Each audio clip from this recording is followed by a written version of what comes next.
Ang init naman sinong lalabas ng bahay sa ganitong panahon. Sa isip-isip ni Nardo nakita niya ang mag-asawang sina Mang Cardo at Aling Paseng na nagtutulak ang kanilang 5 kariton. Dali-dali siyang pimasok sa bahay at kinuha ang plastik na bag na pinuwang makabutelayan tibag at agad silang hinabo. Mang Cardo. Aling Paseng. Mayroon po akong kabutelaya rito para sa inyo, sigaw ni Nardo. Ang mag-asawang sina Mang Cardo at Aling Paseng ay nanganghalakal sa isang liblib na kalsada. Ang tinding sikat ng araw ay nakpapahirap sa sinimang lumabas ng bahay. Ngunit ang mag-asawa na lampas na sa edad ng pagtatrabaho ay nagtitiyakang magtulungan sa pagtilak ng kariton para makapanghalakal at may mailam sa araw-araw. Narinig ni Mang Cardo ang tawag mula sa likiran at himinto. Nang makita niya si Nardo na madalas magbigay sa kanilang makakamit, ngumiti siya at sinabi, "Maraming salamat, iyo." Araw-araw ang mag-asawa ay tahimik na naklalakad sa kalsada para manghalakal. Nakikita ng mga bata na nag-aral na kailangan pa ring magbanat ng bito ang matatanda, kaya naman madalas nilang itinatabi ang kanilang kabutelayang tibag para ibigay sa kanila. Si Mang Cardo ay mahigit 60 taong lang na at si Aling Paseng naman ay mas bata lamang sa kaniyang ilang taon. Marahil dahil sa kakilangan sa pagkain, ang katawan ni Mang Cardo ay tinatayang 40 kilo lamang, maitim ang balat at ang kaniyang kamay ay mahaspang at pinung-pino ang makaikat. Ang kaniyang damit ay mahigit 3 taon na rin, kipas na ang tela at maraming tahi. Hindi rin naman mas maayos ang kalagayan ni Aling Paseng.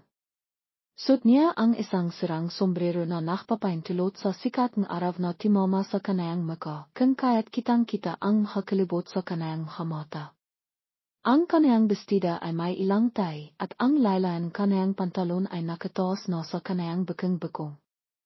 Siya ay mas maliit kay Mang Cardo, kaya naman halos lumibok siya sa kariton na pinuwang makakalakal. Araw-araw ang mag-asawa ay imihong sa kariton ipang makanapihay. Ang kanilang mata ay lohang nakatingin sa malayo na parang maraming gustong sabihin, ngunit dahil sa kahirapan, hindi na nila ito ibinabahagi sa iba. Wala silang sariling bahay at nakikitira lamang sa isang barong-barong isang kakilala. Ito ay maliit at siksikan kasi lamang ang isang double bed para matulog at may sapat na espasyo para makupo at kimain sa sahig. Ang kanilang pagkain ay karaniwang kanin at safsawan. Paminsan-minsan ay nakakakain din silang itlog na malat. Ang kanilang kapitbahay ay madalas magbigay sa kanilang bigas at pampalasa at kung minsan ay nakakakya rin silang konting karne o isda. Ang barong-barong ay hindi matibay at sarado kaya't maayos pa ito kapag maraw, ngunit kapag tag-ilan parang nasa labas na rin sila dahil tumitilo ang bibong. Kung kaya't maraming gabi silang hindi nakakatulog at nakpipiyat sa gitnang malakas na ilan. Marahil dahil sa kahirapan, hindi sila bimibiling makakalakal tulad ng ibang nanganghalakal. Sila ay may pera para bimili kaya naman pino ang kanilang kariton makabasira. Sila ay nanganghalakal lamang sa makabasirahan kaya naman ang laman kanilang kariton ay karaniwang ilang lotang serbesa at ilang butelayang tibag na sapat lamang para makabiling 1 kilong bigas para sa araw-araw. Nakikita ni Nardo at mga tao sa kanilang lugar ang kalagayan mag-asawa, kaya naman madalas nilang itinatabi ang kanilang makabasira para kay Mang Cardo at tinitulungan nila ito hanggat kaya nila. Isang araw pagkawi ni Nardo mula sa paralan, agad siyang tumakbo papunta sa bahay ni Mang Cardo. Ang batang lalaki ay mataba at malikot, ngunit sinibikan niyang tumakbo ng mabilis hanggat kaya niya ipang-ipalam kay Mang Cardo ang magandang balita. Mang Cardo. Mang Cardo. Nandiyan po ba kayo, sigaw ni Nardo? Nandito ako, hiyo. Bakit? Opo, pinapasabi po ang nanay ko na bikas ay ayusin niya ang aming budeha, kaya pwede raw po kayong kimihan makalimang euro sa amin. Tiwang-tiwa sa Mang Cardo at sumagot, sabihin mo sa nanay mo, maraming salamat. Pipinta kami bikas ng imaha. Maraming salamat din sa iyo, Nardo. Sige po, alis na po ako. Kinabikasan, magang nagising sa mangkardo at masayang genising si aling pasing ipang machting sa bahay ni Nardo at tumulong sa paggawa. Sila ay matanda na kaya pinayagan lamang silang makataw na humawan makan na gawain para masaya. Tumulong sa mangkardo sa pag-ayos ng mga ayero at si aling pasing naman ay tumulong sa nanay ni Nardo sa paglilitong panangalian. Nang araw na iyon, sila ay nakisalo sa panangalian kasama ang lahat at nakita silang masayang kimakain. Matagal na rin silang hindi nakakakan kasama ang iba. Matagal na rin hindi nakikita ang ngiti sa labi ni Mang Cardo. Ang kaniyang ngiti ay mahilaw at nakakakan luwap. Pagkatapos kimain, tumulong sila sa paglilinis. Pagkatapos, ikinarga nila ang halimang ayero sa kariton. Ang 5 kariton ay matagal na ring hindi nakakagawang mabigat na gawain. Tinapit ni Mang Cardo ang ipon kariton at sinabi, kaya mo an kabayong bakal. Sabi niya habang tumatawa at pagkatapos ay ikinarga ang ayero sa kariton. Sa likiran ay si aling pasing na sinisibikang panatiling matatak ang kariton. Malaki ang budehang nanay ni Nardo at ang 5 ayero na ikinarga sa kariton ay mas mataas pa sa ilo ni Mang Cardo kaya kinailangan niya itong talian para makasaya sa kariton. Pagkatapos magtali nakalayo na sila nang biglang bumiwas ang ilan. Ito ang inang ilan ilan, malakas at matindi at ang hangin ay mahampas sa kanilang mukha. Parang ibinibius ang tibak mila sa langit at paminsan-minsan ay kimikilok kaya't nakakatakot lumabas ng bahay.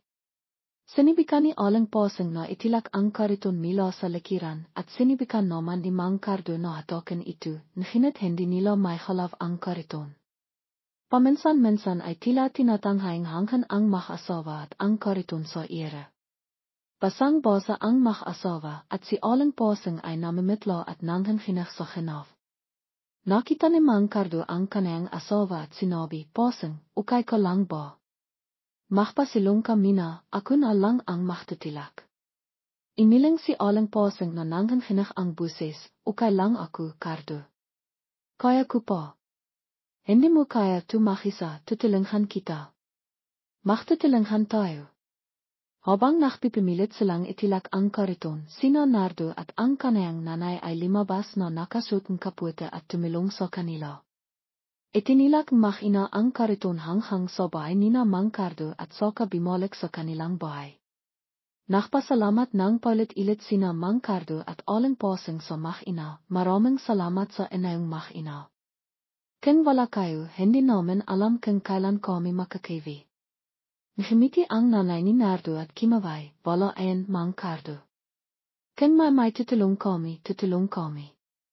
Magkapitbahay tayo kapag may problema, nandiyan tayo para sa isa't isa.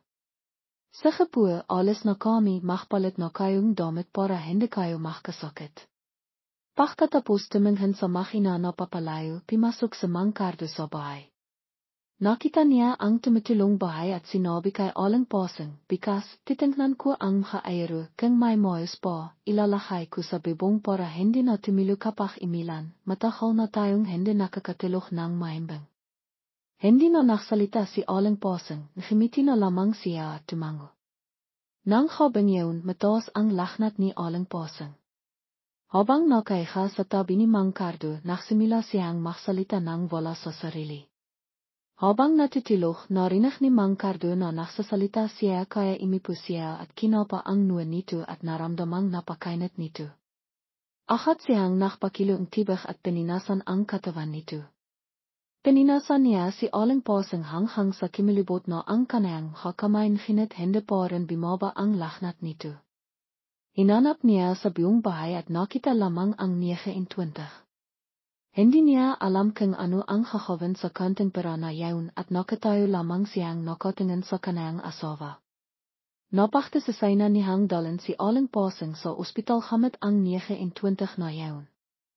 Timawag siyang triticle at dinala si aling pasing sa ospital na nakakalaga ang 35. Tiningnan siya ang driver at hindi na niya ito sinisingil at ngumiti lamang siya rito at sinabi, Mang, hindi man ako mayaman pero ang 35 na yan ay may tutulong ko na sa inayo. Itaho niyo na lang ang pera na yan. Etupo ang 50 na kinitaku sa pakmamaniu gamite niyo po para sa asawa niyo kina niyo na lang po para mohang masaya ako malit na bahay lang po ito. Narinig ni Mang Cardo ang sinabing driver at siya ay 90 at nasasaktan at ang kanayang mga mata ay lumilyo habang nakatingin sa driver at sinasabi, maraming salamat, iyo, babalikan ko ang kabitihan.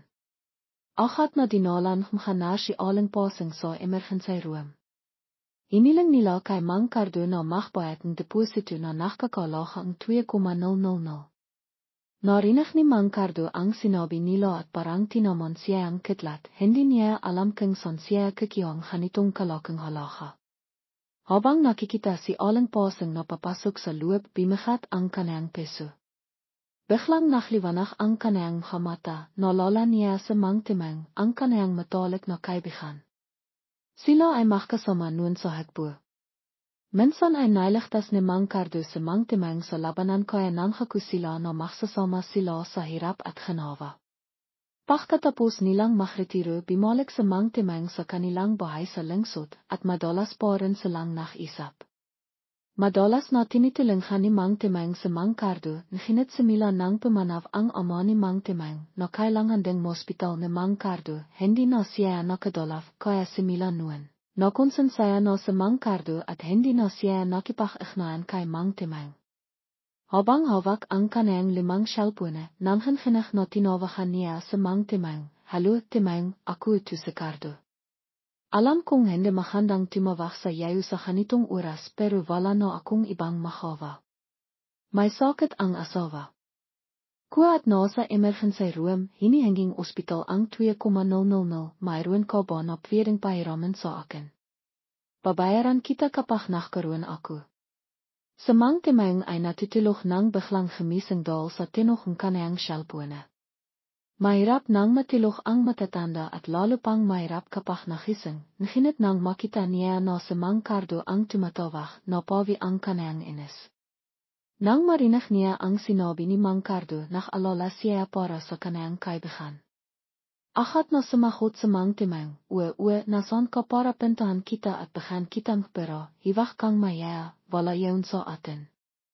Milang naantak sa Mang Cardo sa kabaitan at tinay na pagkakaibigan na ipinakita ni Mang Temeng, maraming salamat, nasa ospital akong nufalikis, pintahan mo ako akat. Sa Mang Temeng ay nakmamadaling nakbihis at kinapit ang kanayang cellphone sa kanayang balikat at sumagot, hintayin mo ako, pipinta ako akat. Pinatay ni Mang Cardo ang cellphone at imipo para himinga at milang naklakat papinta sa emergency room. Sa bahay ni Mang Temeng, akat silang nakpinta sa ospital para ibigay ang pera kay Mang Cardo. Nang makita niya ang kanayang kaibigan na matagal na niyang hindi nakita, siya ay nawa. Hawak ni Mang Cardo ang pera at akat na nakbayad sa ospital. Pagkatapos magbayad, nakita niya na hindi pa imalis sina Mang Temeng at ang kanayang asawa at nagtanong, bakit hindi pa kayo imiwi? Gusto naming manatili rito at tumulong sa inyo. Hindi na kailangan imiwi na kayo, okay na ang lahat. Dito lang kami at tutulong. Hanan ba? Maraming salamat. Kinabukasan, habang nakabantay sa Mang Cardo sa kanayang asawa, nakdala sa Mang Temeng gatas at pritas. Nang makita niya ang kanayang kaibigan, hindi niya mapigilan ang kanayang haliha. Ito ang inang pagkakataon na imiyak sa Mang Cardo sa harap ng ibang tao. Marahil ang lahat ng pasakit at pahirap na dinanas niya ay nailabas sa isang pagkakataon. Tahimik na niyakap ni Mang Temeng ang kanayang kaibigan. Hindi niya alam kung kailan nagsimilang imiyak ang isang matandang lalaki na mahigit 60 taong lang. Nakakapan silang matagal, nahinit na takot silang makabala kay aling pasang na nakpapahinga sa kanayang kama kaya himikpi na lamang sila. Pagkatapos niyang mailabas ang kanayang nararamdaman, ibinahi ni Mang Cardo ang kanayang bihay kay Mang Temeng. Sinabi ni Mang Cardo kay Mang Temeng kung paano sila nahirap ang kanayang asawa para mahanap bihay at kung saan sila nakikitira. Sa kabilang lahat ng nangyari, masaya sa Mang Cardo dahil sa lipinang ito ay mayroon pa ring pagmamalasakit at natutulungan ang mga tao nang walang hinihintay na kapalit. Biglang tuminog ang isang nurse at tinawag ang pamilya ni aling pasang para pumunta sa opisina ng doktor. Sinabi ni Mang Timang kay Mang Cardo, pintaan mo na pantayan ko si Aling Pasing. Agat na paminta sa Mang Cardo sa opisina ng doktor. Sa pagdating niya doon, pinaupo siya ang doktor at nagsimilang magsalita, ano po kayo ni Aling Pasing? Agat na sumagot sa Mang Cardo, asawa niya po ako. Mayroon pa po ba kayong ibang kamag-anak? Mayroon po bang mga-anak na si mama sa inyo? Wala po kaming dalawa lang po ang asawa ko ang magkasama. May problema po ba? Gusto ko pong ipaalam sa inyo ang kalagayan ni Aling Pasing. Mahina po siya, nagkaroon siya ng malabang sakit, nakinadal matagal na siyang hindi nakakakain, nagkaroon siya ng malnutrition, kaya hindi na kumakain ang kanyang katawan. Para kumaling siya, kailangan po ang kanyang pamilya na magbigay sa kanyang sapat na nutrisyon at pimiling makakamot. Kung hindi siya kakain at hindi kayang magbigay ng ilang kamot sa kasalikihan niyang kalagayan, hindi siya maaaring mabuhay. Ipinapalam ko po ito sa inyo. Narinig ni Mang Cardo ang sinabing doktor. Sa isip niya, kailangan pa niyang mangiram pera para ipakamot si Aling Pasing, son siya kakiyang ganitong kalaking pera para magpakamot at magpakain sa kanaya. Natakot siya na baka daw wala siyang pera ay iwan siyang asawa. Natakot siyang hindi niya kayang makisa at baka sumunod siya rito sa kabilang bihay. Pagkatapos niyang marinig ang sinabing doktor, bumalik sa Mang Cardo sa silid ng kanayang asawa. Nakita niya na gising na si Aling Pasing at nakikipag-isap kay Mang Timang. Hindi niya sinabi kay Aling Pasing ang tungkol sa pera, sinabi lamang niya, sinabing doktor na nagkaroon ka lang sakit, magpahinga ka na lang at humaling ka. Tumango si Aling Pasing at pumikit para matilok. Nakita ni Mang Timang na nakatilok na ang asawa nito, nagpaalam na rin siya sa mga ito at sumakay pauwi sa kanila. Initusan siyang milang magbayad para malaman kung may makakawa pa. Sinabi ni Mang Timang na kakusapin niya ang kanayang asawa tungkol sa pera. Nanghako siya sa kanayang kaibigan. Sina Mang Cardo at Aling Pasing ay humihong pera. Sumang-ayon siya na ibabalik din ito sa kanila. Nang makawina sila sa bahay nila, tinawag na ang misis niya. Para sabihin rin kung ano ang lahaing kanilang kaibigan. At kung ano rin na. Makagusto niya. Natilanghan. May piso sina Mang Cardo at misis niya. Handa tumulong. Para kay Cardo. Tinawagan rin nila kung sino pa ang pwedeng tumulong para rin mabot ang pera. Pagkatapos ng mga oras, nakabot na rin silang 10,000. Agat na rin paminta si Timang at misis niya para ibigay ang pera. Nang makya na ang pera, parang batang naghintay siya sa mga mahilang niya. Para magpasalamat sa lahat na tumulong. Hindi niya alam kung paano sisaklian. Napaliot na lang siya at sinabi. Alam ni Timang na walang kailangan pasalamatan po. Sinabi rin na walang halaga ang pera. Sinabi niya rin na sana ay humaling na siya para maklaro silang mili. Pinilit ni Timang na timayo mili siya at pinait rin ang mahalihan niya. Pagkatapos, sinimilan na ang treatment niya at ibinius na lahat ni Cardo. Binigyan na siya ang pakkain at lahat para making yaltay. Pagkatapos ng mga araw, nakikita na iminlat na ilit siya. Araw-araw siyang pinipintahan para kimustan at alakan. Konti na lang at pwede na ilit siyang imiwi sa bahay. Nakaalala si Cardo sa bahay nila dahil baka hindi ito makatilong para pahalangan sa Pasing. Habang nakisip si Cardo, tuminok ang kanayang telepono. Tumatawag pala si Timang. Agat niya itong sinahot. Magandang balita ilit pala. Sinabi ni Timang na pinintahan siya ang mga anak niya at napagtasasayunan nila na wala naman silang kakawin sa bahay nila. Wala na nga namang nakatira. Tinanong ni Timang kung pwede sila ni Pasing doon. Baka sakaling malakan nila ang bahay. Agat na pimayak si Cardo.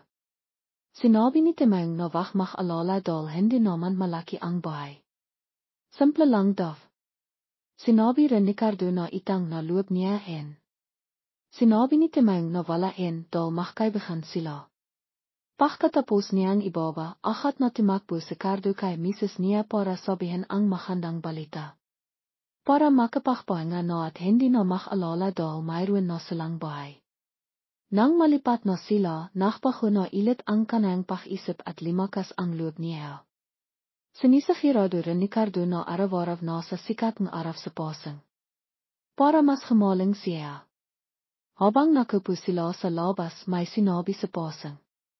Nahihirapan pa siya at natatakot si Cardo na baka hindi niya kayanin. Sinabi ni pasang na. Sinabi akat ni Cardo na wag na itong itiloy. Sinabi na rin na kaya niyang alahan. Sinabi rin na hindi niya sila makakalimitan. Sinabi rin ni pasang na baka sakaling makita pa sila. Sinabi rin na matagal na rin silang dinakakasama. Gusto na raw niya sila makita ilit bago siya imalis. Sa minut na ang sinabi ni Cardo na kakusapin niya na sila. Habang nakisap sila, naalala ni Cardo ang hanakaran. Naalala niya ang oras ng kanya sa kanila. Naalala rin na wala na silang makakawa para kinin sila.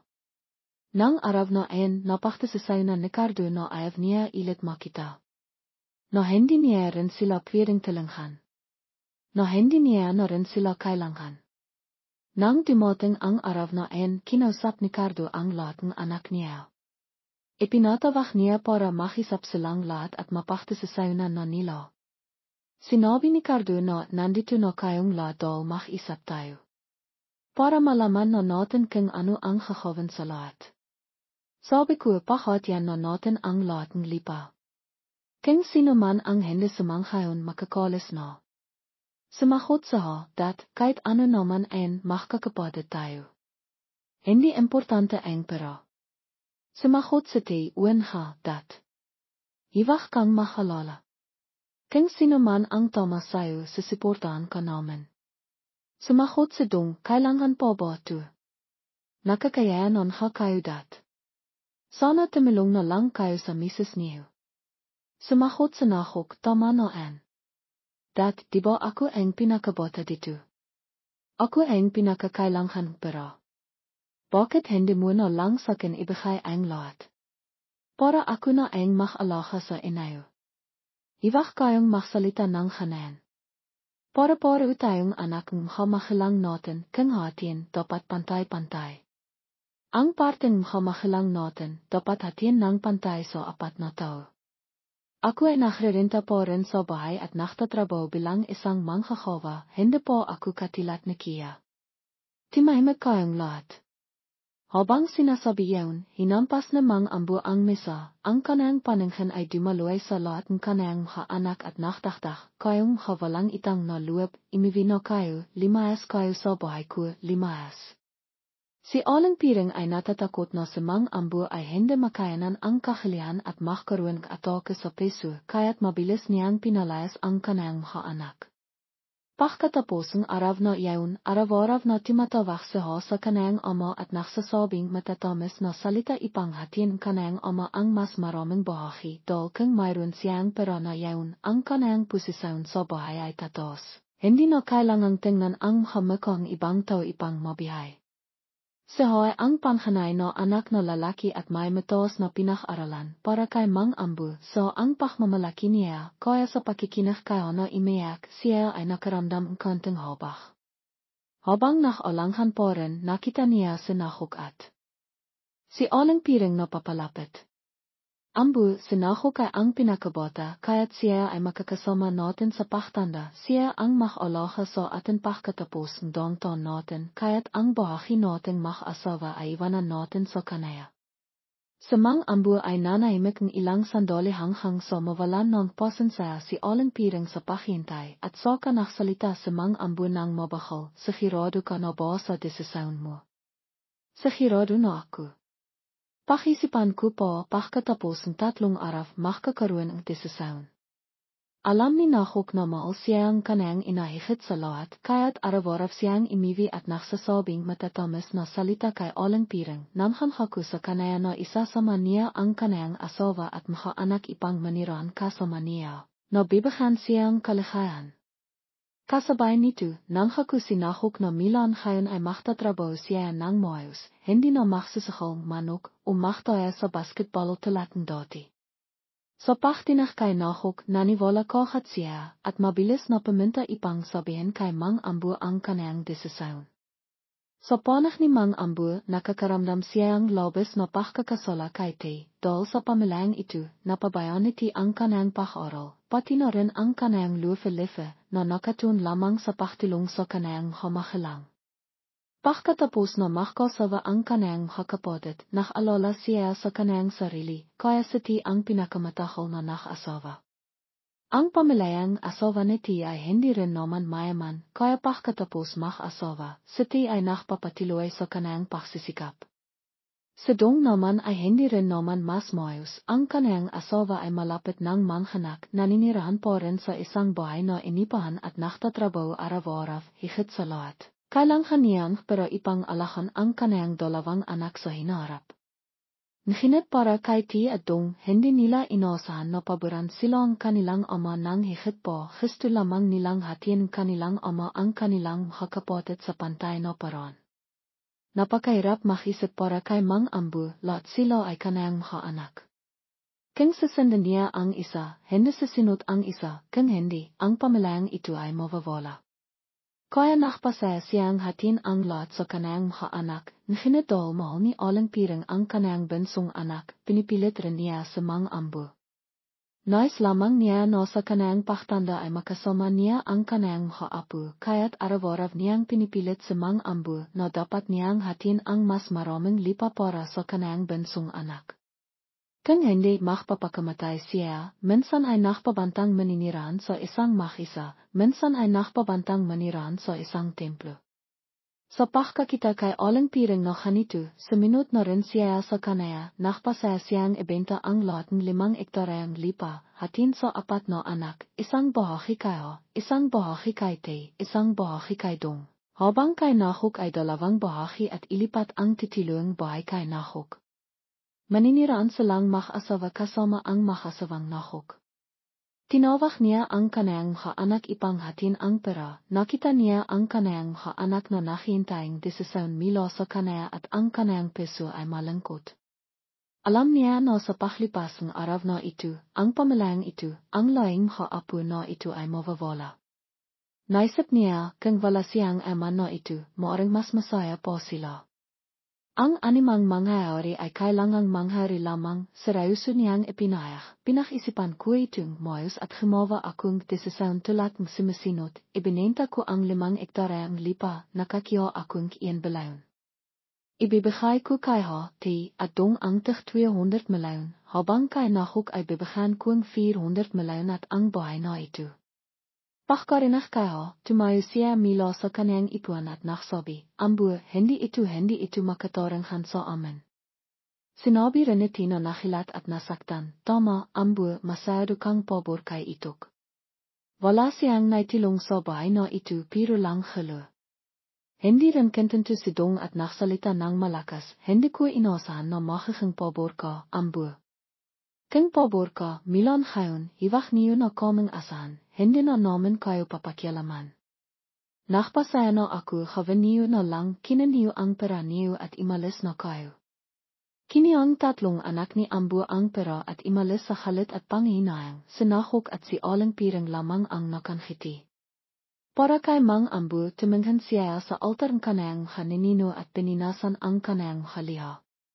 Pagkatapos ng araw na iyon, si Nahok kasama ang kanayang asawa at mga anak ay lumipat ipang maniran kasama sa Mang Ambu at Alang Pirang tulad ng ipinanghako niya. Nahinat hindi niya maitagal ang kanayang hilig sa pagsisakal at katamaran, araw-araw na sumasama si Nahok sa kanayang kaibahan sa pagtitipon ipang magsakal manok. Hindi pa sapat ang kanitong laro, nakpasta rin si Nahok sa basketball. Sa simila, napakalaking panalo ni Nahok, ang pera na kanayang napanalinan ay imabot sa 200 milyon. Malaki at madaling makiyo ang pera, kaya't hindi pinaalahan ni Nahok sa pagkakaroon maraming pera, malayang niyang inanayan ang kanayang kakaibahan na kimain at iminom lahat ng masasarap na pagkain, hindi pinansin ang payong kanayang hamahalang. Nakisama rin ang asawa at mga anak ni Nahok sa pakastos ng walang taros, hindi nila pinapayahan si Nahok na maktrabaho ng maayos. Kung naklalaro ka, magiging mayaman ka ba, panalo ka, matatalo ka. Nawala ni Nahok ang lahat ng perang kanayang napanalinan dati at lalong lumibok dito. Sa pagkawalang pera, nagsimilang himiram si Nahok ng pera ng may mataas na interes ipang makabawi.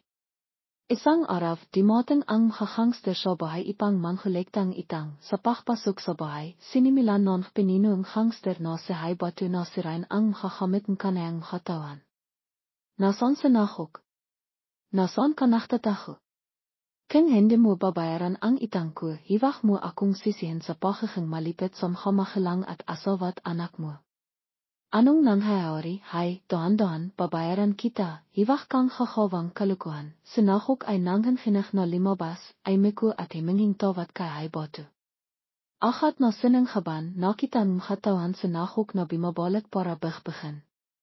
Si Nahok ay binakbuk hang sa hindi siya makatayo sa lipa, alam lamang ang asawa at mga anak ni Nahok na limiut at imiyak na nakmamakawa kay Haibatu na patawaran ang kanayang asawa. Sa parehong sandali, imiwi ang mag-asawang ambu mila sa isang pagdiriwang. Nakita nilang binibakbok ang kanayang anak, sinisira ang bahay, nakmamadaling simanayas ang hakbang na magtanong, anong nangyayari hay?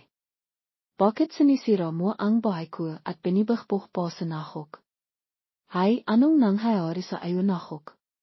Sa hindi pagpapaintulot kay Nahok na sumagot, patuloy na sinabi ni Haibatu, nakbasta siya sa basketball at walang pera, kaya himiram siya sa akin iyan belayon, ngayon ay pipinta ako para bawian ito. Sinasamaan ang pasakit na akap sa tiyan, nginit pagkarinig sa sinabi ni Haibatu, hindi na nakaramdam ang sakit si Nahok, alam lamang na nakpanik na limabas, masyadong malaki ang problema hay, himiram ako sa ayong 400 milyon. Sa nakmila ang inbelayon. Mahina ang sagot ni Haibatu, akala mo ba ako ay isang kawanghawa? Himiram ako sa ayon ng walang interes, ano ang ibabayad ko sa aking katawan, alahan ang aking pamilya. Normal lamang na himiram ka ng hindi nakbabayad ng interes, pagkatapos ay makakaroon ng interes ang nanay, makpapakita ng interes ang anak. Kung wala kang pambayad, papatrabahin ko ang iyong asawa at anak para makbayad, hanggang sa mabayaran mo ang itang. Sa pagkarinig niyon, lemian na lamang ang asawa ni Nahok kasama ang kanayang anak. Sa sandaling ito ay natakot si Nahok, limangon si Nahok para himinging tulong sa kanayang ama. Sa pagkakita sa kanayang amang nakatayo, sinayasan ni Nahok ang kanayang asawa na limiut kasama ang kanayang ama at himinging tawad. Ambu, iligtas mo kami, nananalanghan akong libu-libong, tandang beses na sana ay iligtas mo kami. Ambu, kung hindi mo kami ililigtas, mamamatay kaming lahat. Sa pagkakita kay ambong nakatayo, initisan ni Haibatu ang kanayang katawan na dakpan ang anak ni Nahok para imalis. Sa pagkakita sa takot ng kanayang apo, hindi na kaya na ni Ambu na magsalita, sige na, hiwag mo nang takitin ang mga bata. Mayroon pa akong bahay na ito, bigyan mo akong isang linggo, ibebenta ko ito para bayaran ang itang mo. Ngayon ay nagsisisi na si Aling Piringdal sa kanayang labis na pagmamahal sa kanayang bensong anak, imiyak siya habang sinasabi, saan tayo titira pagkatapos nating ibenta ang bahay? Maniniran sa ilalim ng tulay. Para makita mo. Halit na sagot ni Mang Ambu kay Aling Piring. Pagkatapos ibenta ang bahay para bayaran ang itang, hindi na kayang harapin ni Nahok ang mga tao sa kanilang bayan, nakimpaka ang dalawang mag-asawa at imalis para magtrabaho sa malayo. Iniwan ang mag-asawa na makisa na nagsisikap mahanap ng makakan araw-araw.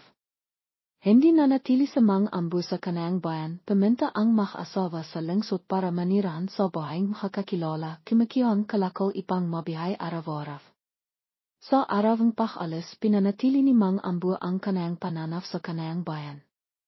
Hindi niya inaasahan na isang araw ay kailangan niyang iwan ang bahayang kanayang kamahalang ipang makanabihay sa malayo.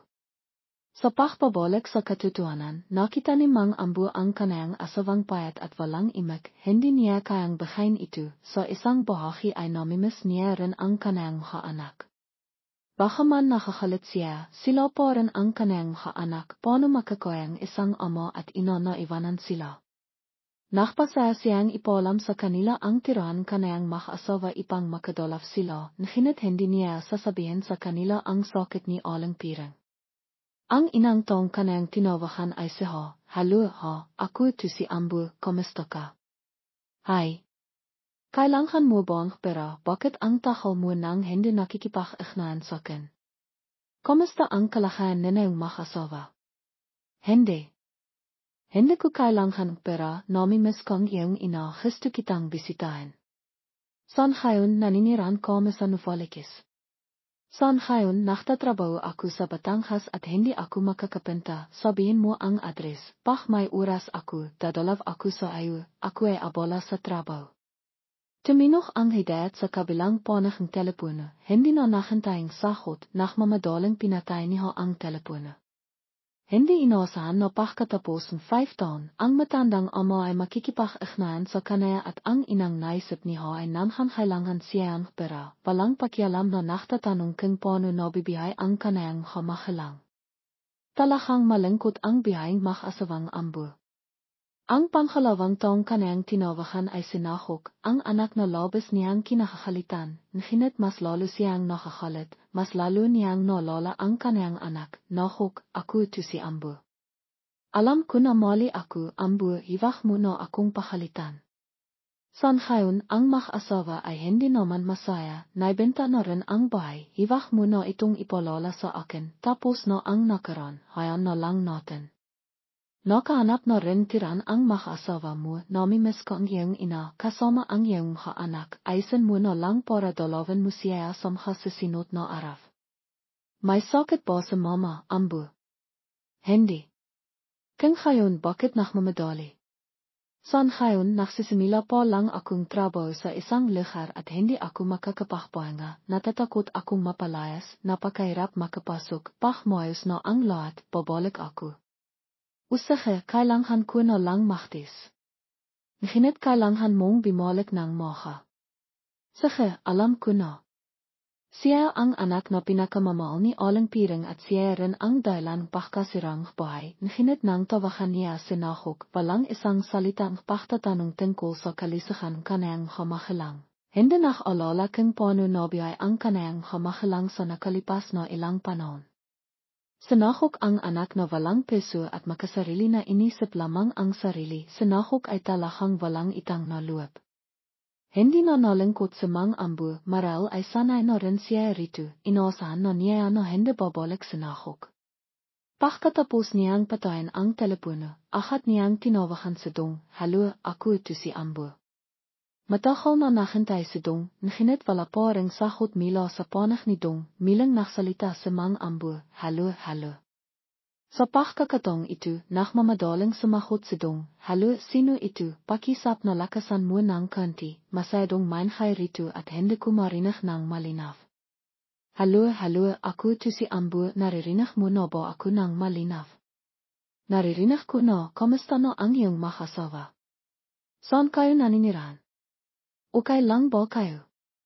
Okay lang ang aking mag-asawa, sa ngayon naniniran kami sa Novaliches, namimiss ko ang iyong ina, kaya gusto niya na bisitahin mo kaming mag-asawa. Masaya ako at okay lang ang aking mag-asawa, ngunit may sakit ang aking anak na siya at nasa ospital, hindi ako makakapenta. Samha sa sinod na araw na humaling na siya, pipenta ako, papasok na ang doktor para mag-check-up, kailangan ko nang patayin ang telepono. Sige, mahalala ka tungkol kayo. Ngayon, ang ilang taong kanayang tinawahan ay Siti. Siti ang pinakamainawang anak sa gripo. Dahil dito, imasa siya na babalik Siti ipang bisitahin ang kanayang mag-asawa, kaya tinawahan niya ito sa ilang pagkakataon. Halo Ti, ako ito si Ambu. Ambu, ako ba ito Siti? Bakit hindi mo ako tinawahan sa nakalipas na mga taon? Nagtatanong ako tungkol sa iyong balita sa lahat ng dako at hindi ko makiha ito. Kamusta na ang iyong mag-asawa? Ang buses na ay imayak, masaya dahil natanghap niya ang tawahang kanayang ama, ginawa nitong may konting olive sa Mang Ambu at nantag. Nginit pinagel niya itu, ang pahinga ay napipina imalif sa kanyang anak na baba, hiwag ka nang imiyak, ang aking mag-asawa ay nasa nufalikis, kamusta ang lahat, hiwag kang mag-alala, namimiss ka ng ina mo. Pipinta ka ba dito kasama ang iyong asawa? Ngayon ambu. Pwede ba? Ano, may problema ka ba anak? Hindi ambu, sanhayon ang pamilayang aking asawa ay imaning palay, hindi ko ito maiwan, nginit namimiss ko rin kayo. Pakisapan ko na lang sa aking asawa at pipintahan ko na lang namin. Sige na, hiwag kang mahirapan, pagkatapos mong tapisin ang iyong trabaho, pwede na. Kung ngayon, salamat, ambu, hiwag mo kaming kalimitan. Hindi tapos na, patayin ko na ang telepono, abala ako buong hapon. Sa pachtawag sa bawat anak, naisip niya kung saan magsasama-sama ang pamilya, nginit tumanghap lamang siya ang makadailan. Sa huli, ang makasawang matanda ay nanatili sa mukha ito. Hindi alam ni Mang Ambu kung paano aliwan ang kanyang asawa. Kung hanuan may dalang bota, ang pag-alaga sa anak ay nakpapaiwatig ang pasanin ina, mahanda lang para sa mag-asawa. Mabilis na limipas ang isang taon, pinagtaranan mag-asawang Ambu ang buong panahon, malungkot na maka, mayroon ding masaya. Sana sa darating na taon ay maging mapalat at higit sa lahat maging magkakasama ang pamilya. Ngayon, ika-27 ng Pasko, sa taong ito ang inang taon na pinagdiriwang mag-asawang Ambu ang Pasko pagkatapos maraming tragedya sa pamilya. Nakwawalis sa Mang Ambu sa likod bahay nang marinig niya ang tinuhong telepono, inilagay niya ang walis sa sulok ng likod bahay at pumunta sa bahay para sakitin ang tawag. Halo, ikaw ba anay? Kamusta ang kalagayan mo? Okay lang ang hamahalang ko. Totoo ba ang sinasabi ko? Pipinta ba ang pamilya mo para bisitahin ako bikas? Nakipag-ugnayan ko rin sa mga kapatid ko. Pagkatapos imakait siya. Okay, hayaan ko sa mama mong malaman, ibababa ko ang telepono. Ang bawat salita ang halak na Mang Ambu ay kinakawang mainit ang buong bahay, nakmamadali siyang pintahan si Aling Piring para sabihin ang balita, Mama, bikas iwi ang ilang bata kasama ang mga asawa at anak niya. Talaga Ambu. Masaya ako, walang hindi pipinta. Hindi babalik siya kasama ang lahat ng kapatid niya, nakatakdang bikas na lahat sila iwi. Sa ngayon ang aming pamilya ay magsasama-sama, Ambu. Sa taong ito magkakaroon kaming isang kumpletong Pasko. Ang babaeng ito, ang Pasko ay pipinta at malalaman mo. Isang tawag lamang ang nakpabatid sa kanayang anak na baba na mas masaya siya sa paghahanap ng hinto. Ang buong hobby ay nakising ang dalawang matatandang lalaki dahil sa kasiyahan. Sa imaha, mahang nakising sa Mang Ambu, naglitong tibig, naglitong mainit na tsa at imipo sa harap ng bahay, himihikop ng kapa habang naghihintay na dumating ang kanayang haapo. Mahang nakising din si Aling Piring at abalang naglilinis at naglilitong makapahkan para sa pagdating kanayang anak, bagaman siya ay abala, lachang nakangiti sina mama at papa, napakatagal na nilang hindi nakiking masaya. Binuksan ni Aling Piring ang kamay at paan nginit sandali pa ay tumingin sa pintuan, hanindan sa Mang Ambu, habang iminom ng tsa at nililinis, hindi pa rin niya nakalimitan ang pagtingin sa labas ng hate sa likod bahay. Isa-isang imivirin ang mga anak niya, pamilayang Hay, ang pamilya ni Dong, ang pamilya ni Ti at sa hili ang pamilya ni Nahok. Malaki ang kasiyahan ni Cardo. Ilan lang sa mga gusto nila inilabas na sa kanilang mga anak. Dahil naniniraan sila sa lengsot at hindi ito gano kalaki, inilatag ni Cardo ang dalawang paklalaro sa likod ng kanayang bahay. Nakita ng mga anak niya at kanak kung paano nila hinahamit at sinibikan. Ang halagang 12 milyon ibinigay ni Timang kay Cardo para sa hospital bills, nakapagbayad ng 7 milyon. Ang 3 milyon ay ibinili naman sa mga pampagamot. Dahil sa malaking tulong sa pamilya nila Timang, kaya binigay din nila sa kanila na sumali sa kanilang salisalo sa Pasko. Pagkatapos nakalatag na ang mga pagkain. Mayroong isda, manok at kung ano-anong pagkain. Si Cardo ang nakpatawag sa mga anak niya. Tinignan nila ang isa't isa. Sabi nila parang hindi ito sapat. Magsisimula na sa hay na magsalita. Ito lang ba en papa? Hindi pa sapat. Hindi ba kayo nakabiling mas marami?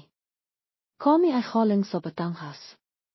Sa naman kinimista ang kanayang misis. Pa, ang asawa ko ay may alergi sa manok. Sa sinutiwak ka ng bibiling manok. Mayroon pa rin at sinibikan niyang ipakita. Tweede ba kayong kimain? Sa nahok naman ay tahimik lang. Pero gusto niya makakain mas marami at ipakita ang pagtrato sa kanila bilang pamilya. Kinimista niya naman sa nanay niya. Ang mga anak ay naktawanan pero tahimik lang. Ang kanilang anak ay mas pinipili ang makpalaga sa kanilang mga magelang. Palang ituan po. Sasamahan mo ba kami para kainin ito? Hindi naman kaya maghintay po. Mas maganda siguro kung maghintay na lang kami sa kotse. Hindi na naghintay at tumakbo na Paulus. Pagkain magiging masaya ang lahat. Ang iba ay nagsimula na lang maglinis para sa kapayan. Habang sila ay naglilinis may naiwan. Alam ko na mahirap para sa amin na pagsamahin ang isa't isa. Kaya sana makalimutan na natin ang kaalitan at maging masaya ang lahat. Nalala bigla ni Aling Toms ang kanayang pagkakamali at lingkod na limaki at mayroong nangyari sa kanayang pamilya at sa buong mundo. Sinabihan niya ang mga anak niya para hiwag makipag-away at pasalamatan nila na mayroong bihay. Tinanggap nila na mahirap tanggapin sila pero sinabi nila na sasamahan nila si mama at papa. Alam nila na may mga problema pa rin pero naalala pa rin nila ang kanilang isa't isa. Medayo lahat na sa timang. Nang nakita niya ang kung anong ginawang mga anak ni Aling Toms. Si Cardo naman nakpatawad sa kay Toms para makalimutan niya ito. Sa lahat ng nangyari alam naman na lahat kung ano ang nangyari. Ukay na kung hindi kayo nakakalat. Bayan na lang natin kung ano ang nangyari at baka ganito lang talaga ang mangyayari sa mga susunod. Timahal bigla. Hanapin siya. Sige ina na ako sa iyo. Si Toms naman naglinis ng tahimik. Imayak. Mayroon pa rin siyang problema sa anak niya at sa lahat ng nangyayari sa kanayang pamilya. Pag-isap rin sila ni Cardo. Alam niya ang mangyayari sa kanila. Sinisibikan nilang dalawa gawin maging ukay na lang ang lahat. Kahit alam niya na hindi ganito ang magiging sitwasyon, natilog na lang si Toms. Nagkaroon siyang sakit. Sinabihan niya si Cardo para sabihan para hiwag ang gastos. Cardo, makang Paulus na ako. Alam ko na masakit sa kinabitawan kayo. Siguro hiwag kayong gemastos at bayan na yun na lang. Hayaan niyo na mina sana hiwag kayong sumunod sa akin. Imangang malalim, sinibikan nila pero alam nilang mali. Nakahanap siya ang malapit na hospital. Para paminta kahat pero naktidida siya kung ano ang gagawin. Tanda niya sa timang at ahat na paminta kay timang. At naktidida siya kung tama ba itong gawin. Natapos na lang siya kausapin. Tinignan na lang ang mga anak niya. Halo hay, kailangan kong pera para kay nanay, maaari mo ba akong padalan ng pera? Natutulog pa nang marinig niya ang buses ng kanayang ama, labas siyang nainis na pinitol niya ang sinasabing kanayang ama, alam mo ba kung anong oras na? Kung may kailangan ka, imahan na lang, hindi ako makatilog, patilihan mo ako, magtatrabaho pa ako bikas. Sige, tawagan mo na lang ako sa imaha, halo hay. Tinawagan niya si Tay, imasa na ang kanayang mapagmahal na anak na baba ay tutulong sa pagbabayad ng bayaran sa ospital, halo sino to? Alam mo ba kung anong oras na? Tay, ako to si Ambu, may sasabihin lang sana ako, may natutulog na ang asawat anak ko, masayado na, mahal ko. Pagkatapos magsalita, pinatay ahat niti ang telepono, hindi inasahan na ang kanayang hamahalang ay hindi kasangalagang tulog ang kanayang asawa, talakang ang kanayang anak na baba ay parang isang basong tibak na ibinius. Tinawagan niya si Dong para himinging tulong, ngunit pinatay niya ang kanayang telepono habang siya ay natutulog. Sanahok na lamang ang hiling pakasa niya, halo Ambu ito. Mayroon ka bang pera? Ipadala Musa amen ambu wala akong natira, hendepan ga aku nakakakan, magsisimila na aku para magtrabaho ngayong gabi, ibababa ko na. Sinabi ni ambu na mayroon siyang apat na anak, nahinat ng kailangan niya ang tulong, wala ni isa sa kanila na tumulong sa kanaya, hindi niya alam kung ano ang kakawan at pinapanood na lamang siyang mamatay. Imipo siya sa lipa at hindi timahal sa pag-isip kung may paraan pa ba, bigla siyang tumayo at pumunta sa lugar ng ospital kung saan siya naktudunating dugo. Lumalabas na balak niyang magbenta ang dugo para makakiyang para sa kanaya. Nahinat ang kanayang edad ay mataas kasama ang kanayang payat na katawan, kaya hindi nang khas ang makanas na kumiyang dugo. Imipo siya at imiyak tulad ng isang bota na nakpapahilo sa makanas, isang batang nas ang limapit para tulungan siyang bimangon at inolaf siya, anong problema mo, ambu? Sabihin mo sa amin at makikita natin kung matutulungan ka namin. May sakit ang misis ko, dinala siya sa silid mga emerensya, ngayon kailangan pera para bayaran ang bayaran sa ospital, nahinat wala akong pera, kaya't pumunta ako rito para magbenta ang dugo.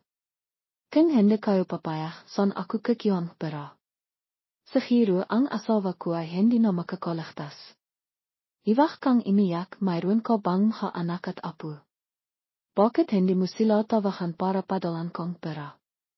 Mayroon akong apat na anak, nahinat lahat sila ay makasarili na walang itang na loob, hindi ko sila maasahan.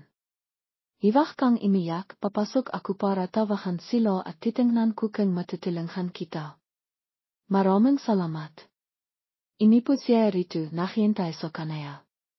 Pagkatapos, madali siyang pimasok sa silid, kung saan mayroong tatlong matatandang nas, limapit siya ipang makita kung may paraan para tulungan si ambu, mga kapatid, nakakawa si lolo, isinihot ang asawa ko sa silid mga emerensya. Nahinat walang pera para magbayad ng bayaran sa ospital, wala siyang anak at apo, isa lamang ang dalawang matatandang lalaki sa edad na 60, ngayon nagtatangkang magbenta ng dugo para makakiyang pera. Narinig ang kwento, sinabi bago ang iyong kapatid, subukan ko para isara ang gastusin. Alam naman natin na hindi rin okay na himilirang makatrabaho para begin ang pamilya. Nagbibigay ito at nais niyo na babagyan rin ang kapatid natin para kusapin ko para makaning pera. Samantayon naman, nakmila na sila sa pagbalik at pagsasabi kay ambu para malaman kung masaya siya. Bago makapagsimula, tinawagan naman silang mga kapatid para malaman kung okay lang ang lahat. Nasa ospital na ngayon si mama. Imihanging tulong. Sa tingin ko rin hindi okay siya. Magbayad ka na para sa kanaya. Natiwa naman ang nas at ibinalita agad ang balita na kakataba itong peso. Sabi nila okay lang daw. Sana maramdaman nito ang kaligayahan nila, may pupunta na para kinin ang panggastos. Okay lang daw kung hindi sila. Magpasalamat ka kasi tinilanghan kanila. Sinabing na siyam kasama niya para dalhin sa silid. Sinabi niya rin kung ano siya nagpasalamat.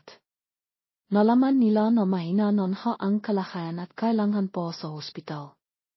Sinabi niya rin ang malabang kalagayan ni Toms kumpara sa kanana. Sinabihan niya din si Toms na saan ngayon ay magpahaling para malahan ni Cardo. Sinabi rin kay doktor kung anong pinapabili. Sinabi niyang pupunta silang magkakapatid para mapag-isapan kung paano nila pupuntahan. Nang malaman niya na nakaramdam na siya ang hanawa daw mas mukhang maayos na si Toms. Siya naman tutulungan si Toms para bumalik muli ang saya. May itang loob kay Cardo at gustong malaman ang kalagayan niya. Kailangan namin pagtulungan para may balik ang pasasalamat. Nagtagumpay naman kami sa pagyang 30 milyon mila sa galing sa langit. May babalik ba sa amin bigas para bahan kayong award. Kiniha niya sa misis niya para mapatingin at nakyo ang pera niya para sa ospital. Nakumbinsi rin niya sa katotohanan kaya nagtatrabaho siya.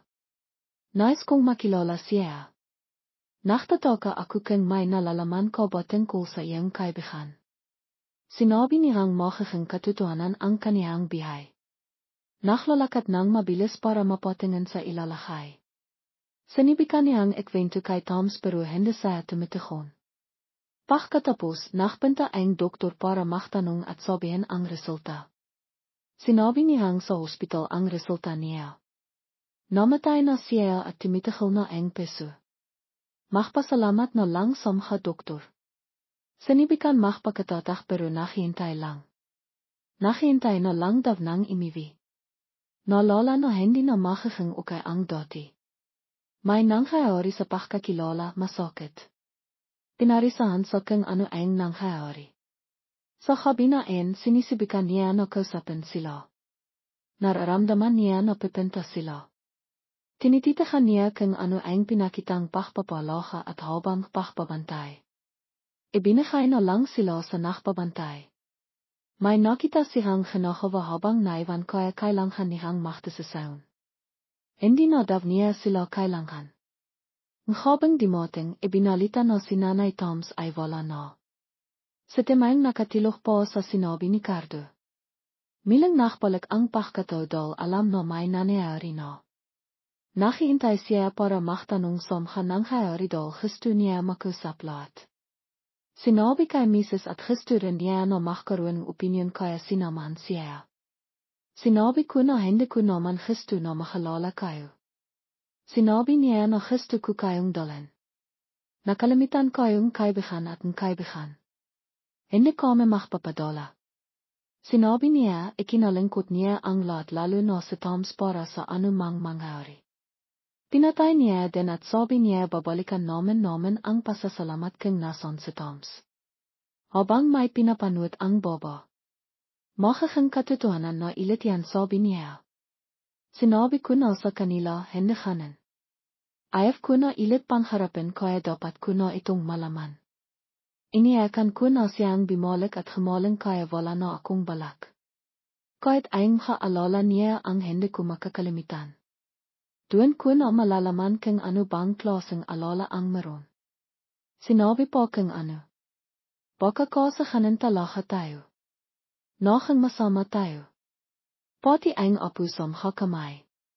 Dapat tayong magsisi. Kinausap ni Miss na mahiwalay sila at iwanan siya para malaman nila ang pasakit. Tiningnan ilit at alam ko kung ano sila dati. Magsisipagtalinghan na ang dalawa. Nahirap na magpaliwanag sa mga nangyayari para sa kanila. Nakatawan daw para ilagay sa tamang pwesto. Ito na rin ang pagkakataon para ipakita ang totoong pagkatao. Sinisahiro ko na pagpabalik na lang ang lahat kaya nagtasasaw na sila kayo kinanilit. Hindi man ako masaya, wala naman nang makakawa tungkol dito. Ang gusto ko lang naman maingatan at ipakita kung ano kaalaga ang katotohanan sa ngayon.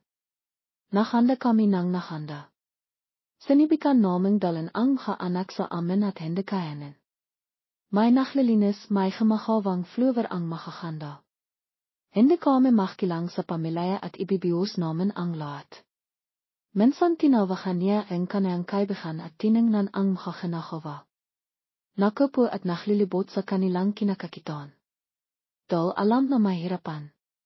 Hindi na ilit nagkaroon ng saya mila sa mga alalahanin. Hindi na talaga nila sila mapipintahan. Sino magsasabi na magiging masaya ba tayo? Mahal din ako para maging magpasalamat kasi nakita ko sila. Nakang makilay at narealisa ko kung kailan ang hamali at dapat kong ayusin. Sinabi niya kung paano makikita at pinaktibay milikang sila bato dati. Mayroong nakbalikloob sa kung ano dati. Pagkatapos binuksan niya kung sino haba ang nanang nakbalikloob. Lahat ng anak ay nakbalikloob at himinging suray. Sa pagsisi, nayak bigla. Marahil magiging katilatin itong pagpabalik na inasahan. Nagkaroon din sila para maging ukay. Nang sabihin niya iyon, may nangyari na at dapat ay iwak na tayo mahiwalaing isa't isa. Kaya din nuwang nakbayad dati tapos nangyari. Sinabi na niya ang katotohanan. Sa ginawa na iyon, hindi na raw sila nahirap. Tama ang pagkakagawa kaya babawin ko ito sa mga kamay niyo. Nakayos naman ang bata. Nakbalikloob na sila sa pahanging suray para magpaliwanag na walang nakawang kasalanan sa pagpaliwanag na ito. Hindi rin naman makakawangkinan ang mga anak sa mga kamay niyo kaya iwag niyo. Na rin makawang mawala rin to sa kamay niyo. Gusto kong alahan kayo lalo na sa mga anak na kailangan namin na maktiwala sa amin. Kung nakita man sa pagkaili ko sa pagbibigay sa inyo ang kailangan, namhan ako na babalik ko sa mga panhakong iyon para sa darating. Sinasabi ko na nakakalit ako at babawin ko ito. Basta alam na iwag na tayong makpanghap. Ang dalawang anak ko hindi makontento pero babalik na sila sa tutuang katanghian nila. Sa pagkarinig naman sa anak, sinabi niya kung anong haba ang kasabihan.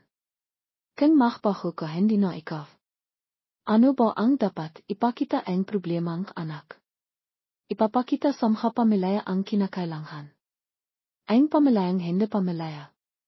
Nakita namin kung paano tayo hiwalayan kaya ito ang nachtiro sa amin. Muli naming sisiguraduhin na hiwag na tayong bimalik. Pero nakita naman na kailangang mohang mas malaki ito. Kailangan daw nilang maksakripsiyo sa bihay na ito. Sabi niya ang bihay na meron. Ikaw pa rin sila. Tinitignan po ang nahirap na nangyayari. Hindi talaga dapat makpatiloy. Tinitignan namin kung sino ang kinakailangan. Tapos nalaman rin na dapat makasama pa rin sa isang gripo. Nachdesisyon ilit. Sa ina pa lang ay kailangan natin magkaroon ng desisyon. Sa mga inang nangyayari dapat isaisip natin ang ginagawa natin. Mayroong nasisi. Tweede tayo magkaroon mali. Kaya kailangan natin ang anak. Sa nangyayari sa asawa. Sa pasakit. Sa ngayon dapat tayo maktiwala dahil ang alam ko na ginagawa namin ang lahat kung hindi. May nararamdaman ako. Basta mag-alaga na kami at itiro kung gaano kaalaga ang kaligayahan sa ngayon. Kung hindi man maging maayos, hihingi ako ng tawad dahil ayun lang ang alam ko. Kung anong ginagawa ko naman hindi ito naglalaw at lahat nalilito ka sa baka to ang hinahanap. Kailangan pa ang mga panhakong sa darating. Sinabi ko noon na babawin ko ang halit. Sinabi ko sa anak ko na wag nang makpanghap. Saan makaling o hindi makaling sa tutuang ikali. Ang sinabi niya ganito na lang bahin. Dahil may nakita siya at tinilinghan niya sa pagpaliwanag nito. Para sa amin, sino ka ba? Bakit ganito ka kang makitingo? Pinaliwanag sa bawat isa. Gusto naming ipakita ang pasasalamat at katotohanan. Alam kong dapat namin alahan ang angkan namin lalo na sa oras ng karawan. Maraming gustong gawin para diyan. Sa darating pa. Para makiwa ang lahat. Nang sinabi ko hindi muna ako kailangan alamin kung sino ang tama. Tapos sinabi sa akin na dapat ko na lang malaman. Alam ko na sa panahong to maraming naghintay para sa akin. Lahat ay nakakakita na. Kiniya ko kung anong haba ang nangyari at alam ko ang katotohanan dito. Tay himihinga po kaming tawad. Napaktanto na po namin ang aming mga pagkakamali, patawarin niyo po kami, sabi ni Hay na kimakatawan sa kanayang mga kapatid. Sa tabi niya ay nagsalita rin ng may pagsisisi, tama po, tay, alam na po namin ang aming pagkakamali, palay niyo po kami tulad noong bata po kami. Pagkatapos niyo po kaming palain, pawin niyo na po si nanay sa probinsya, tay. Sa dong ay sumang-ayon din sa sinabing kanayang mga kapatid, tama po, tay, tama ang sinabi ni Kia at ate, pawin niyo na si nanay sa probinsya para malahan namin siya ng maayos, lalo na sa Pasko, para madalaw rin siya ang kanayang mga apo, tay. Sa nakok ay harauhal na nagsalita sa hili, tay, palay niyo po ako ng maraming beses, tay. Ako po ang benso at ako po ang pinakamamaw ni nanay, kaya ako rin po ang pinakamakilit. Pagkatapos niyo po akong palain, hiwag na kayong makakalit, tay. Nakitang tatay na nagsisisi ang kanayang mga anak, kaya't siya ay nantig din at suminod sa kanilang kagustuhan. Wala siyang sinabi, tumayo, kiniya ang pamalo, nahinat sa pagkakataong ito, hindi niya pinalo, sa halip ay tumango lamang at limangon ipang tumingin sa kabong kanayang asawa. Dal sa pera no na kolekta na pes, kinia nia itu ipang bayaran ang bayaran sa ospital para kay aling tam, at ang natitira ay ginamit niya ipang humawang libingan para sa kanaya. Bagamat hindi niya sinasabi, halit pa rin siya sa kanayang mga anak kaya't ayaw niyang makialam sila sa pahawang libingan para sa kanaya. Pagkatapos aysan ang lahat para kay aling tam, bumalik siya sa lengsut at tumira sa bahay ni Timang, at nakbisikleta papunta sa kanayang trabaho bilang isang sehiritay huwart para mabihay. Ang kanayang mga anak ay imivirin sa bahay, ngunit hindi na sila nakpabaya at makasarili tulad ng dati. Madalas nilang dalawan ang kanilang tatay kaysa dati. Sila ay nabihay na may layanan